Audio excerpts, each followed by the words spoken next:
Bueno, el siguiente ponente de esta mesa 4 Arte y Política es Daniel Montero Fayad, que también es colega nuestro, investigador del Instituto de Investigaciones Estéticas de la UNAM, y su ponencia se titula Por una reconsideración política de la escultura como medio. Te doy la palabra, Daniel. Bueno, muchas gracias, David. ¿Se escucha bien? Gracias, David. Gracias al Instituto y al Museo por permitir este espacio de discusión y por la organización de este evento. Por una reconsideración política de la escultura como medio. Entrada. En 1961, el artista Piero Manzoni realizó Socle du Monde, una obra que a simple vista se veía como una escultura que consistía en un cubo metálico, pero que en efecto no era una escultura. Era una base para una escultura mayor, para el mundo como escultura. Al invertir la relación entre base y volumen, Manzoni ponía en crisis la noción de escultura y al mismo tiempo hacía notar la separación simbólica que introducía el zócalo históricamente como dispositivo para representación. Así, la tierra entera se convertía en una escultura habitable, una obra de arte.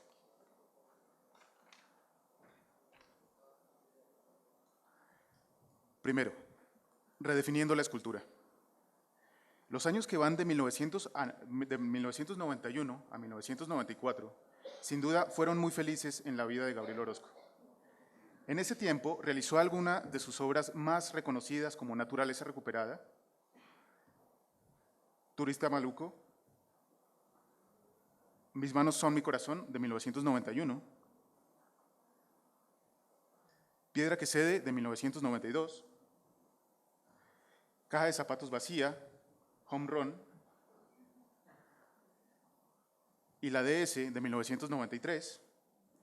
Además expuso en algunos de los lugares más importantes del mundo, como el MoMA de Nueva York, en su programa Projects, en la Galería Chantal Closet de París, en la Bienal de Venecia, todo eso en el 93, en la Galería Marianne Goodman de Nueva York en el 94. De la misma manera en que la visibilidad del artista se iba dando en una forma de exposición, se acompañaba de una producción crítica académica. Textos de importantes académicos y críticos como Rechazo y Refugio, de Benjamin Bucklow, y Sueño de la Vigilia, de Jan Fischer, ambos del 93, demuestran ese acompañamiento. Es evidente que la plataforma de visibilidad de Orozco en el comienzo de su carrera fue completo e iba desde la academia, pasando por el museo, hasta llegar a la galería. Precisamente, en su texto del 93, Rechazo y Refugio, Bucklow caracterizaba, entre otras cosas, la obra de Gabriel Orozco como escultura. Según Bucklow, y aquí voy a hacer una larga cita, Orozco parece haber entendido muy bien que nuestra expectativa de la reconstitución de la categoría diferente dentro de la escultura sería la portadora de demandas inmediatas de una nueva manera privilegiada de experimentar, íntimamente vinculada en estos momentos a cualquiera de las categorías tradicionales que reclaman por sí mismas una validez incuestionable. ¿Cómo no habría de terminar encarcelados, inevitablemente, en un fetiche estético los modos de experiencia inherentes a estas categorías artísticas y a los públicos que reclaman acceso a ellos? Y sin embargo, a estas alturas, la escultura promete la experiencia corporal de la opacidad del significante por encima de toda otra forma de comunicación estética. Se trata, al parecer, de un bastión contra el utilitarismo de la imaginería instrumentada, contra el orden de la acción comunicativa, continuó con Bucklow. La recurrencia de un procedimiento indexado es distintiva del deseo de establecer una experiencia material opaca, irreductible e invisible a través de medios artísticos. Esta operación pide que la huella material sea estrictamente no trascendente, una pura casualidad material.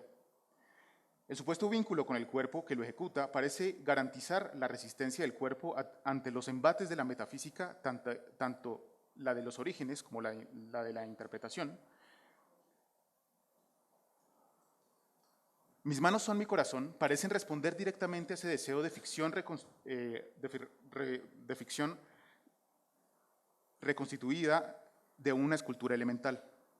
Presionando y grabando sus manos en un trozo de barro, de ladrillo, Orozco produce un extraño híbrido entre los procedimientos escultóricos llanamente codificados de los 60, como los vaciados de partes del cuerpo de la obra de Naumann, la iconografía del corazón específicamente latina e hispana, la aparente simplicidad del gesto y la vulgaridad del material de una artesanía arcaica y, sin embargo, parecen unirse con precisión en un proyecto que desmitifica ambas, tanto la fetichización de un objeto escultórico como la de una imagen saturada del corazón para llegar a un énfasis secular en el proyecto de autodefinición mediante los procesos de producción.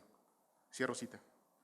Esa cita no deja de ser sorprendente por la cantidad de afirmaciones que se realizan, tanto de la escultura como categoría, así como del trabajo de Orozco vinculado a dicha categoría. En primer lugar, se está tratando de recuperar y de redefinir la noción de escultura en función de un acto de resistencia como portadora de una resignificación del medio, y lo hace en contra de otras formas de comunicación estética, gracias a la opacidad del significante. Es en dicha redefinición interna de la escultura que se puede encontrar una posibilidad de experimentación dentro de los medios tradicionales de producción artística. Asimismo, esa opacidad material funcionaría contra la acción comunicativa que opera utilitaria e instrumentalmente. Esa redefinición de la escultura se presenta cuando se hacen evidentes los medios por los cuales fue producida, así como la acción corporal que la produjo, cancelando cualquier posibilidad interpretativa, es decir, una casualidad material. Por otro lado, Buchloh vincula la obra de Orozco con una doble tradición, la de los procesos escultóricos de los artistas de los 60s y 70s en Estados Unidos y Europa, y la de la imaginería latina, para pensar el proceso de desmitificación de ambas en la escultura. Así, la obra de Orozco estaría actualizando las dos tradiciones al hacer evidentes los procesos de producción de sus esculturas en tanto material y cuerpo. Lo que se reconstituiría no es solo la noción de escultura, sino también la historia en tanto desmitificación de los objetos. Esta reconstitución histórica tiene que ver con maneras de reelaboración narrativas que son evidentes en la obra de este artista y que tienen una naturaleza dual a través de su carácter opaco. La escultura se alzaría entonces con un nuevo estatus en el que existe una posibilidad vinculante múltiple, descentrada y no original. Surgen así varias preguntas ineludibles. ¿Por qué hay que redefinir la escultura? ¿En función de qué? ¿Cómo se puede pensar dicha redefinición en relación a la obra de Orozco? La respuesta tiene que ver con la afinidad que tiene el crítico hacia la escultura producida desde la década de los 60s y 70s y con la aversión que le tiene a cierto tipo de pintura producida hacia finales de la década de los 70s y comienzos de los 80s. Cierto tipo de pintura expresionista o neoexpresionista que intentaba reivindicar historias y sujetos locales a partir de formas expresivas en un contexto que empezaba a globalizarse. Pintura que ha tenido varios nombres dependiendo del lugar en donde se produjo. El neoexpresionismo alemán, el de Kiefer sobre todo, la transvanguardia italiana y, por supuesto, el neomexicanismo. Segundo, en contra de la pintura. Es imposible entender el argumento de Buchloh si no se piensa inmediatamente en que para él los medios artísticos circunscriben formas de política. El medio, así como su uso, son fundamentales para afirmar ideologías y producir representatividad política. Para Buchloh, la pintura de finales de la década de los 70s y la de los 80s es un tipo de pintura que afirma una individualidad y una libertad falsas, porque representa la ideología neoliberal de Thatcher y de Reagan, que para el crítico tenían forma de un nuevo fascismo. El autoritarismo neoliberal se ve reflejado precisamente en esa forma de pintura a la que se ha vaciado de contenidos y se ha hecho pasar como libertad lo que en realidad es la evidencia del ejercicio del poder. El problema de fondo tiene que ver con la pintura como práctica, como medio y código, es decir, formular la pregunta de qué representa una pintura con esas características ideológicamente. Al parecer, lo que quiere señalar Buchloh es que hay una relación directa entre producción ideológica, política y económica, todo eso representado en el medio de la pintura, que una vez vaciado de cualquier operatividad crítica, se puede usar llenándola de lo que sea más conveniente, tradiciones foráneas, libertades individuales, autenticidad, y al mismo tiempo esa forma de arte se convierte en una nueva forma de autoritarismo disfrazado de diversidad. Precisamente para poder reconocer un verdadero carácter crítico, Buchloh se fija en obras que no pueden ser llenadas, sino más bien son ellas las que vienen a llenar y a dispersar el sentido del lugar institucional, material y de producción, entre otras cosas, obras opacas. Hay entonces un interés por la escultura como posibilidad crítica. Sin embargo, no es la escultura moderna a la que se refiere el crítico, sino más bien a otra que es pertinente redefinir. Lo que le interesa a Buchloh son las relaciones que la escultura produce en tanto objeto en el espacio para ser observado en un tiempo determinado y ya no qué significa ni cómo fue hecho. De la misma manera, la categoría de la escultura es mantenida por Buchloh a comienzos de la década de los 90 por una razón importante. La escultura propicia un análisis histórico de los fenómenos escultóricos, no como una referencia al pasado sin más, ni como una cita, sino como la evidencia transparente de un proceso histórico. Esta es precisamente la idea sobre la escultura que va a usar Buchloh sobre el trabajo de Orozco, como posibilidad crítica en una dialéctica que se refiere tanto al lugar como a la historia. Más aún, la obra de Orozco definida como escultura está inserta en múltiples diálogos que le permite evitar el autoritarismo comunicativo y así lograr un respeto por las narrativas locales de los espacios a los que se refiere. Por un lado, se le vincula a movimientos artísticos como el arte povera, con el que se emparenta por sus materiales, con la escultura de Europa Occidental y de Estados Unidos, de la década de los 60s y 70s. Por otro lado, también se relaciona con referencias locales mexicanas, como José Guadalupe Posada y las antiguas culturas mexicanas. De esa manera, la obra de Orozco mantenía un diálogo real y no ficticio con la historia, como lo hacen los neomexicanismos. Y está en relación múltiple con las historias locales y foráneas, con materiales cotidianos que se refieren al contexto, pero que también se han incorporado a la historia del arte como procedimiento y operación en el siglo XX. La obra de arte como escultura aparece así como medio para una resistencia política, en un momento en que el mercado del arte, sobre todo el mercado de la pintura, se volvía el regulador de la producción y de la circulación artística. Tercero, por una desnacionalización de los medios. En 1997, Cuauhtémoc Medina escribe un texto llamado Delay and Arrivals, en el que elabora cómo ha afectado la globalización, la circulación y producción de obras de arte y al mismo tiempo cómo se han producido ciertas crisis de categorías de enunciación. Allí, en lugar de pensar en la política de los medios o en los medios per se, se pregunta ¿qué le hace la obra de Orozco al canon de representación en una relación internacional? ¿Y cómo funciona esa obra en ese canon que se ha construido crítica e históricamente? Allí, Medina cuestiona las condiciones históricas y contextuales de las obras a partir de un análisis del discurso, es decir, pone en evidencia lo que esas obras deberían ser para Buchloh en relación a un canon histórico crítico occidental del que aparentemente no pueden escapar. La controversia que introduce Medina tiene que ver con un asunto que el ejercicio crítico no logra ver desde el centro de enunciación occidental. La obra de Orozco no puede ser vinculada sin más a esa traducción establecida por Buchloh, sin pensar en que el canon occidental de representación simultáneamente puede ser alterado. Es más, la circulación por los centros artísticos internacionales occidentales de la obra de Orozco demuestra que la visibilidad del trabajo del artista tiene que ver con esa vinculación histórico-crítica de forma administrada, es decir, cómo es que las instituciones internacionales definen su obra. Al pensar en la expulsión del arte mexicano del canon occidental, Medina hace énfasis en que la única vía del regreso a dicho canon era su vinculación histórica con la tradición norteamericana, que fue la que se encargó de dicha expulsión. Pero ese regreso tiene consecuencias de enunciación importantes. En lugar de repensar y replantear críticamente dicha tradición en esta reintroducción, se pone a las obras de Orozco como si pertenecieran a ella, pero con una reelaboración local exotizante. La diferencia no está en el cuestionamiento del canon, sino en su continuación en los mismos medios, pero con otras formas. Según Medina, ante esa situación, los artistas no pueden hacer nada al respecto en términos administrativos, pero sí desde su propio trabajo y contexto. El valor que encuentra Medina al respecto de la obra de Orozco tiene que ver con el uso que se le ha dado desde los centros metropolitanos en la década de los 90 y ya no qué es, escultura e incluso arte, o qué significa. El asunto tiene que ver con la circulación de dichas obras en un mundo globalizado en el que, a pesar de que hay distintos tipos de demandas simbólicas, hay un control de la circulación y de la enunciación de dichas demandas por esos centros occidentales. Y ese control es histórico y tiene que ver con las guerras culturales de la década de los 90 en las demandas por la diferencia que comenzaban a ser cada vez más intensas como producto de la globalización. Así, la obra de Orozco podría ser identificada simultáneamente con el centro y la periferia en tanto forma y lugar, eliminando al mismo tiempo lo que Medina llama, abro comillas, el mal gusto barroquizante local, cierro comillas. Ahora bien, me gustaría hacer un apunte concreto a esa forma de racionamiento de Medina. Si la pregunta crítica se desplaza del qué es al cómo funciona globalmente y del qué país representa a cómo se produce contextualmente, resumido en una crisis de los medios, por ejemplo, habría que encontrar un planteamiento conceptual que permita esa ambigüedad.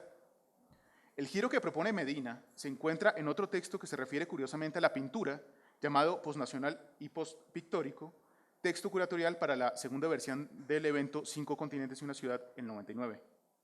Es claro que para Medina el asunto tiene que ver con la posibilidad de plantear una zona de indefinición y de movilidad al respecto del arte y de la territorialidad. Si se problematiza la noción de lugar, al mismo tiempo la de medio, lo que queda es una especie de zona de circulación simbólica en la que es posible incidir solo si se considera dicha circulación y no desde esencialismos de algún tipo. Es curioso que la crisis de la pintura se manifiesta de nuevo en este texto, pero no para reivindicar ningún otro medio en específico, sino para plantear una pregunta sobre el arte en general. Así, ni la validación del arte ni su definición quedarían supeditadas a restricciones de índole moderna. Y por supuesto, en un país como México, en el que arte, cultura, educación, identidad nacional y pintura tienen un vínculo histórico importante, pensar en que ya no habría necesidad de una especificidad del medio produce algo así como una desnacionalización del arte o un arte postnacional. Considerar esos términos permite una ambigüedad de formas y ahí radica su fundamentación política, porque la conciencia de esas formas está en relación con otras. No se puede pensar el arte contemporáneo por fuera de un sistema de crisis de enunciación provocado por la circulación en un mundo globalizado. Es en ese punto donde se adquiere un sentido peculiar de las posibles definiciones del arte en relación a ese circuito en el que la obra de Orozco tiene un uso específico y un valor simbólico particular. Cuarto, formas de renacionalización, formas de política. Es claro que en estos dos casos, la crítica que se refiere a la obra de Orozco tiene un sentido histórico específico. Por un lado, Buchlo piensa en la política de los medios como resistencia en el 93. Por el otro, Medina piensa en la política del arte como indefinición de la especificidad del medio en el 99. Es claro, además, que estas dos críticas están funcionando con un fuerte sentido histórico. ¿Quién va a pensar en este momento que la obra de Gabriel Orozco tiene un sentido de resistencia política, sobre todo después de Fox y de la Curimansuto? Sin embargo, y como ya lo he mostrado históricamente, el regreso de la escultura tiene todo el sentido para Buchlo en el 93. Por otro lado, la formulación crítica de un arte en general de Medina también tiene sus limitantes, porque en efecto esa articulación se está haciendo particularmente en el contexto mexicano de finales de los 90, como una forma de darle un marco de producción a la escena noventera en emergencia, objeto conceptualista. Ahora bien, es claro que tanto Buchlo como Medina mantienen una forma de enunciación de la que el artista no puede escapar. En tanto que Orozco es mexicano, su obra es mexicana. Para el primero, hay trazas de mexicanidad en la escultura como corazón y como barro. Para el segundo, la enunciación de lo mexicano en términos discursivos es algo de lo que la obra de Orozco en la circulación global no puede escapar. Si el carácter político de la obra tiene que ver al menos con dos cosas: la especificidad y el desplazamiento del contexto y las formas del discurso. Es interesante que aún hoy, bajo otras condiciones y en otras circunstancias, ese problema no ha desaparecido, aunque se ha replanteado de otras maneras. En la Bienal de Venecia de este año, México presentó la obra Possessing Nature, curada por Carla Jasso y realizada por los artistas Luis Felipe Ortega y Tania Candiani. La pieza, que reflexionaba sobre México y Venecia como ciudades anfibias, se presentaba con una gran estructura de metal longitudinal que seguía una traza irregular que se refería a las diferentes sedes que ha tenido la representación nacional de la Bienal desde el 2007. La estructura tenía por dentro una bomba de agua que hacía que el agua de Venecia circulara en su interior para posteriormente asentarse en un espejo de agua en el que se proyectaban imágenes de las dos ciudades. En el texto de catálogo que escribió Jasso, pero no solo en ese, la obra es caracterizada como, abro comillas, escultura monumental, sistema hidráulico, caja de resonancia, espejo o canal de agua, cierro comillas. Es interesante que vuelva a aparecer la noción de escultura en primera instancia, aunque su uso en ciertos momentos tiene que ver más con el carácter tridimensional de la pieza y no se redefinen profundamente las cualidades políticas del medio en tanto emplazamiento específico de dicha tridimensionalidad en el espacio. Luis Felipe Ortega, en un intento de hacer eso, realiza un argumento al respecto del texto que escribió para el catálogo al decir que, abro comillas, la pieza escultóricamente hablando tiene su base en la extensión del arsenal. Digamos que tiene un lugar, es el espacio del ejercicio de la fuerza física del Estado. Esa base es compleja. Haciendo una relación base-pedestal, tenemos un punto de tensión importante. La pieza, la escultura, se recarga en ese lugar. La traza necesitaba de un lugar, ahora tiene un lugar y no es cualquier lugar. Estoy pensando en dos problemáticas aquí. La de la historia de la escultura, que es la historia del monumento, y la pregunta sobre dónde ha de ser emplazada, pregunta específicamente política. Cierro comillas.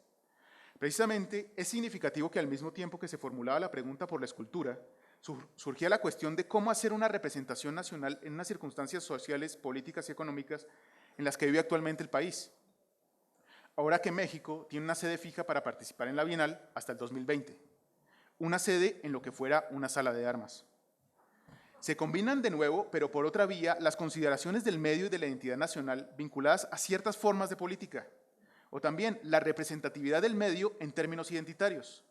Lo que está en juego acá, dependiendo de cómo se vea críticamente y en términos históricos, es una pregunta ya vieja, pero no anacrónica. ¿Cuál es la relación entre medio, el sujeto y el contexto? ¿Qué tipo de texto y de textura debería producir? Y tal vez más importante, ¿qué tipo de agencia produce? Es muy significativa esa situación si se piensa en la Bienal de Venecia del 2009, curada por Cuauhtémoc Medina y en la que participaba Teresa Margolles, exposición llamada ¿De qué otra cosa podríamos hablar? Lo que se presentó en esa oportunidad fue una serie de obras que reflexionaban sobre la situación de violencia que vivía el país en ese momento en la llamada Guerra contra el Narcotráfico de Felipe Calderón. La pregunta que le daba título a la exposición, al mismo tiempo que cuestionaba de manera precisa el contexto y lo que se debería mostrar en una situación de violencia y crisis social, se alzaba con la autoridad de que eso era lo único que se podía hablar en relación a la producción del arte local. Así, todas las narrativas posibles se subsumían a esa. La pregunta había entonces que leerla con tono, porque por un lado parecía muy efectiva, por el otro autoritaria. O tal vez era efectiva porque era autoritaria. Precisamente en el catálogo de esa exposición, Medina hace aparecer la idea del medio, pero no para reafirmarlo, sino para negarlo. El de Margolles es un arte hecho de fragmentos. Es curioso que el tema del medio y de la escultura vuelva a surgir este año para la Bienal, ahora que la idea de un arte político se ha vuelto reiterativa. Incluso después de que todo se ha vuelto expandido, como la escena expandida, la pintura expandida, la gráfica expandida, etc. Se mantiene la relación con el medio, pero se expande hacia quién sabe qué campo. Parece entonces que hay una relación entre la criticidad del medio, o lo que queda de él, su campo de expansión, y la intersección con otros medios y campos. Justamente, todo eso se ha movido constantemente hacia otra noción, también amplia pero articuladora, que lo permite pensar todo, el proyecto.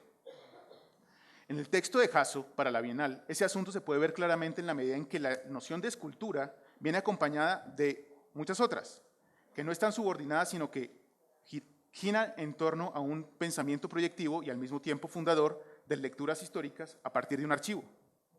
De la misma manera, uno podría realizar una lectura similar del proyecto de Medina al pensar que las obras que se presentaron en la Bienal del 2009 son parte de un proyecto que se muestra como evidencia de un presente a partir de una documentación de hechos como fragmentos de vidrio y sangre.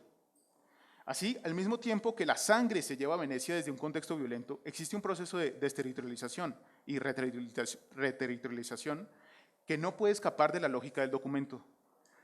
Creo que lejos de estar cerrada la discusión sobre los medios, aparece como un fantasma para hacernos caer en cuenta de nuevo, que somos modernos, ultramodernos. Así, esta es una invitación a preguntar por las mismas condiciones históricas de los medios y cómo es que han sido delimitados en los discursos críticos, para ayudar a pensar en la estructura histórica que la define en relación al mismo campo, en las tensiones que han introducido la globalización. Pensar de nuevo en una política de los medios, obviamente no desde su especificidad, sino en su operatividad relacional. Muchas gracias.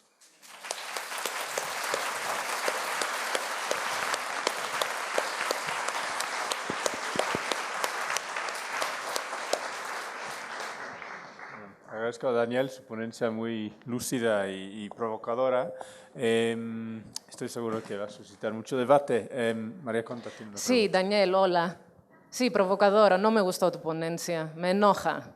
Okay. Uno, aquí, es decir, nos dijiste solamente las citas de Buchloh y de Medina, sí las sabemos. No, yo necesito a alguien que me diga qué dice Buchloh.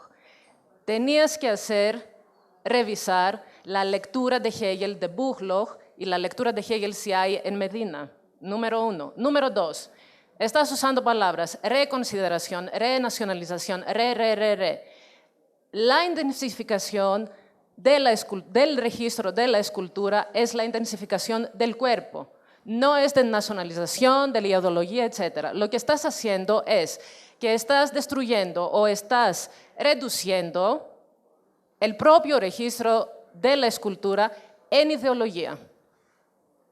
Es una mala ponencia. Bueno, no, me parece muy bien y agradezco mucho el comentario de María, precisamente porque creo que no entendió muy bien lo que yo estaba tratando de decir. Entendí muy bien lo que un segundo, hiciste. yo le No di nos chance. interesa esto. No nos interesa esto. Pero, si puedes Y permitir bueno, que conteste la pregunta. y en segundo lugar, creo que la revisión que yo estoy intentando levantar pues tiene que ver con una serie de usos críticos de categorías, ¿no? En efecto, lo que intentaba señalar es, más bien, un poco para explicarle, cómo es que se ha construido históricamente esta categoría desde la crítica en términos de operación ideológicas, ¿no? Y cómo es que la noción de medios evidentemente no se puede separar de eso, ¿no? Buglo está respondiendo precisamente a esa consideración histórica, y por otro lado, Medina también, ¿sí? Y cómo es que es posible posicionar cierto tipo de categorías en relación a cierto tipo de producción artística local, internacional, en un contexto globalizado, ¿no? Entonces, creo que su comentario me permite hacer una aclaración al respecto. Esta no es una lectura de Buglo evidentemente hegeliana, que él lo conoce perfectamente, sino de los usos de la crítica como formas de nacionalismo, que es otra cosa, ¿no? En ese sentido, yo me estoy desligando un poco del posicionamiento, digamos, filosófico-estético tal cual, y desde la reflexión estética primordialmente, y me parece que lo que estoy intentando hacer tiene esa forma de enunciación, ¿no? Y desde ahí estoy hablando, ¿no?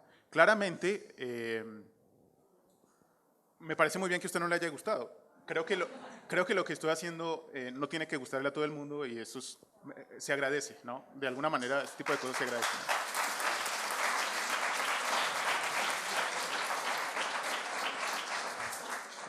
José Luis Barrios.